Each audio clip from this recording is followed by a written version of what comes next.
Over the past year, Ottawa residents have noticed something unusual in the Skyline. Very large towers going up.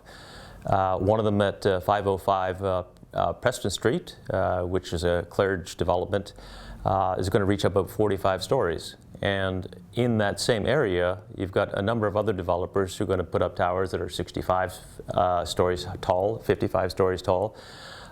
You put all this in a group with some in the East End as well, and you're talking over 5,000 units of high-rise development.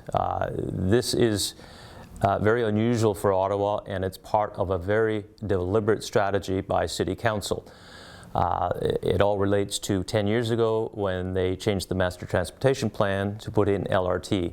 The idea was that we need lots of people along the routes, a much more dense population, to encourage ridership all the way along the line and to make a success of LRT.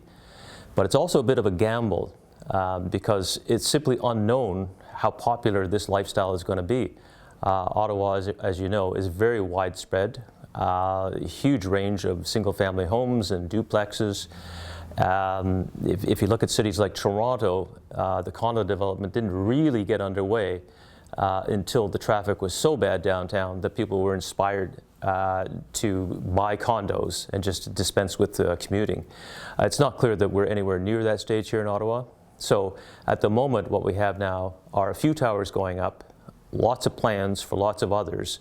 And I think over the next few years, we'll see just how much demand there is for this kind of lifestyle. And I think in the long term, these properties will be filled because Ottawa is growing at about 17,000 people a year.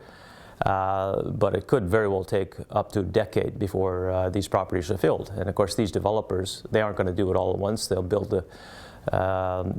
one tower, fill it up, and then only when they get a lot of pre-orders will they do the second tower. So it's going to be very interesting to see just exactly how this plays out. But in the meantime, of course, when LRT eventually gets going, you may see a whole lot less ridership than the city expected, and there may be some problems on that front.